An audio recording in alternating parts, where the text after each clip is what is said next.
पुराने जमाने में सेहत का क्या राज था लोगों का, ये आज तक हम समझ ही नहीं पाए, क्योंकि हम समझना ही नहीं चाहते। पुराने जमाने में जैसे ही सर्दियाँ शुरू हो जाती थी, अनाज बदल दिए जाते थे, मोटा अनाज घर में आ जाता था और नॉर्मल जो गेहूं का आटा होता है उसे हटा दिया जाता था। ऐसा इसलिए कि स्वाद के साथ सेहत का भी ध्यान रखा जाता था। इसी तरह हरी हरी सब्जियां बहुत सारी आती थी और हर रोज हरी सब्जी का सेवन किया जाता था। चलिए आज कुछ ऐसा ही बनाते हैं। मैंने ली है आधा किलो पालक, जिसको 5 से 6 पानी में मैंने धोकर छोटा छोटा काट लिया था। मैंने कुकर को गैस पे रखा है, उसमें मैंने डाली है अपनी पालक। उसमें मैं डाल रही हूँ लगभग 3 मीडियम साइज के प्याज को मैंने छोटा छोटा कट कर लिया है। ध्यान रखें, हमें इसको मिक्सी में नहीं पीसना है, इसलिए हम छोटा छोटा ही प्याज कट करेंगे। इसके बाद मैं इसमें डाल रही हूँ लगभग 1/4 कप पानी। ऐसा करने से नीचे से कुकर में कुछ लगेगा नहीं। बाकी तो पालक और प्याज दोनों में बहुत सारा पानी है, इसलिए वो अपने आप बॉईल हो जाएंगे। मैं इसको 2 सीटी लगाकर 5 मिनट लो फ्लेम पर रख दूंगी और उसके बाद गैस को मैं बंद कर लूंगी। मैं 3 से 4 टमाटर ले रही हूँ, जिनको मैं बड़ा बड़ा कट कर रही हूँ। इसके अलावा मैंने 10 से 12 कलियाँ लहसुन की ली हैं।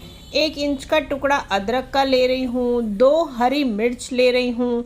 इन सबको भी मैं चॉपर में चला लूँगी। टमाटर कट चुका है।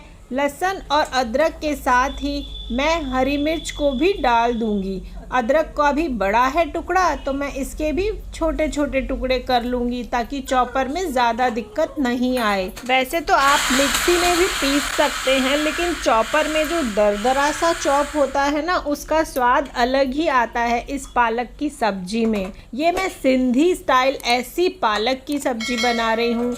अदरक, लहसुन और हरी मिर्ची अच्छे से चॉप हो चुकी है।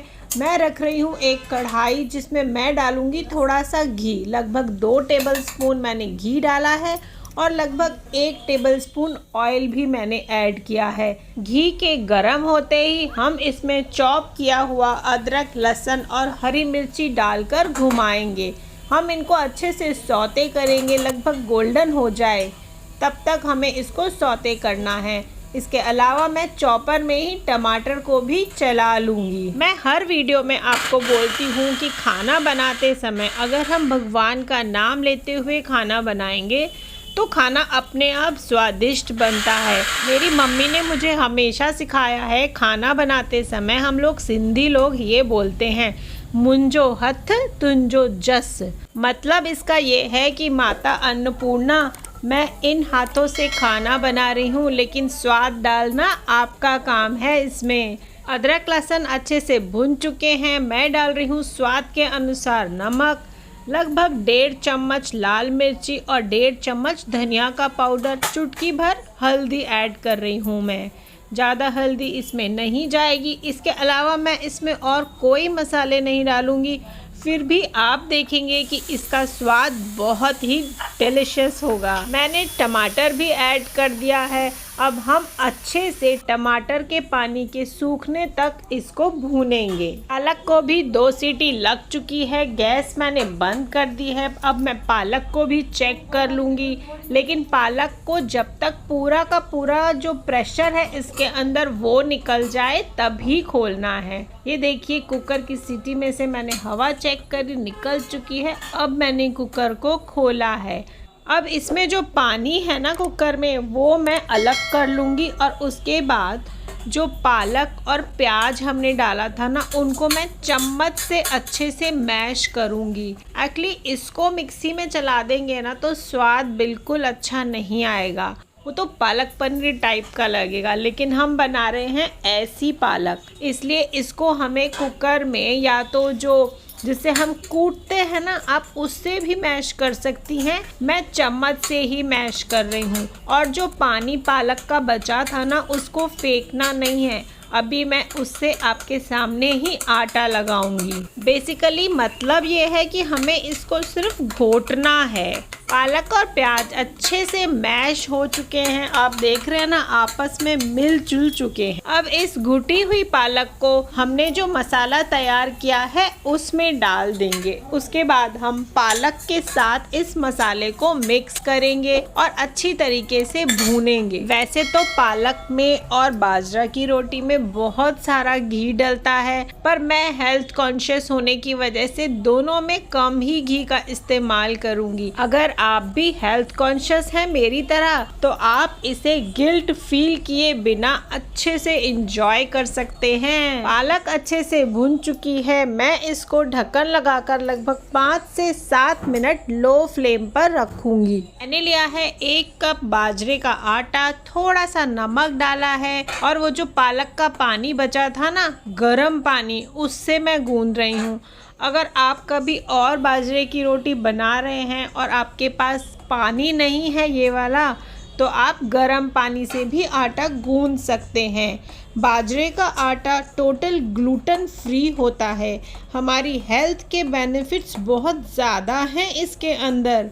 बाजरा खाने से बॉडी के अंदर गर्माहट आती है, जिसकी वजह से हमारी इम्यूनिटी स्ट्रांग होती है और हम जल्दी जल्दी बीमार नहीं होते हैं। अच्छी तरीके से मसल कर मैंने आटे को गूंद लिया है। हाथों पे थोड़ा सा घी लगाकर उसको भी मैं थोड़ा और मसलूंगी। ऐसा करने से बाजरे की रोटी टूटती नहीं है और बहुत ही सॉफ्ट बनती है। इससे मैं लगभग 4 पतली पतली रोटियां बनाऊंगी। तब तक मैं पालक को चेक कर लेती हूँ। अरे वाह, बहुत अच्छी खुशबू आ रही है इसमें से। पालक की सब्जी बनकर तैयार है। आप इस स्टेज पर चाहें तो गरम मसाला ऐड कर सकते हैं हल्का सा। वैसे मुझे कोई ज़रूरत नहीं लगी तो मैंने ऐड नहीं किया है। मैंने गैस पर तवे को गरम करने रखा है, उसको अच्छे से क्लीन किया है। अब मैं ले रही हूँ एक फ़ाइल। ये जो ट्रांसपेरेंट फाइल है ना, मैंने उसको अच्छे से साफ कर लिया है। इस पे मैं थोड़ा सा घी लगाकर इसको ग्रीस कर लूँगी। मैंने ये फाइल हमेशा के लिए किचन की फाइल बनाकर रख दिया है। बहुत ही ज़रूरी चीज़ है ये। कई बार हमसे पतली रोटी नहीं बनती, तो हम इस तरीके से इजीली अपनी रोटी को बेल सकते हैं। जैसे कई बार रागी की रोटी है, बाजरा की, ज्वार की रोटी, चावल के आटे की रोटी, ये सब रोटियां बेलने में मुझे इस फाइल का बहुत ही अच्छा यूज़ लगता है। देखिए, बिल्कुल गेहूं की रोटी के जैसी पतली पतली रोटी बिलकर तैयार हुई है। मैं थोड़े से कद्दू के बीज यानी कि पंपकिन सीड्स इस पे लगा रही हूँ। थोड़ा सा हरा धनिया लगाकर इस फाइल को बंद करके एक बार और बेल लूँगी। तवा गरम हो चुका है, थोड़ा सा घी का छींटा लगाया है मैंने और उसके ऊपर मैं इस रोटी को डाल दूँगी। ध्यान रहे, तवा गरम होगा तभी ये रोटी अच्छी बनेगी। इसी तरीके से मैं बाकी की रोटियां भी तैयार कर लूँगी। और बाजरे की रोटी को ज़्यादा जल्दी पलटाना नहीं है।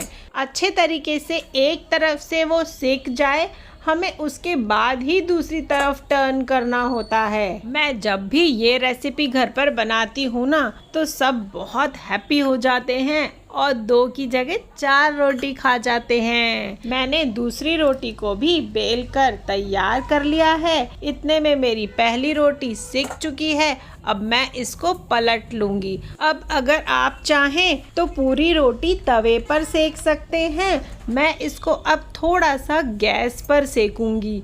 एक्चुअली गैस पर सेकने से थोड़ा सा स्मोकी फ्लेवर आ जाता है, तो इसका स्वाद भी डबल हो जाता है। क्यों, सही है ना? ये देखिए, झटपट हमारी रोटी बनकर तैयार हो गई। मैं लगाऊंगी थोड़ा सा घी। हाँ, थोड़ा सा तो लगाऊंगी ना, मैंने ऐसा थोड़ी बोला था कि मैं बिल्कुल ही नहीं लगाऊंगी। इसी तरीके से मैं बाकी की रोटियों को भी तैयार कर लूँगी।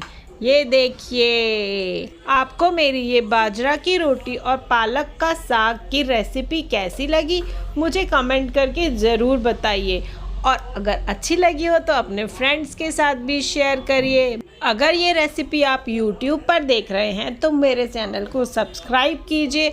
अगर आप Facebook पर देख रहे हैं तो मेरे पेज को फॉलो करना ना भूलिए। मैंने साथ ही में प्याज रखा है, लच्छा में काटा है, इसमें थोड़ा सा नमक और हरा धनिया, थोड़ा सा नींबू डाला है, दही रखी है और ये हमारा शानदार लंच बनकर तैयार है। Happy cooking. अरे वाह, यम्मी।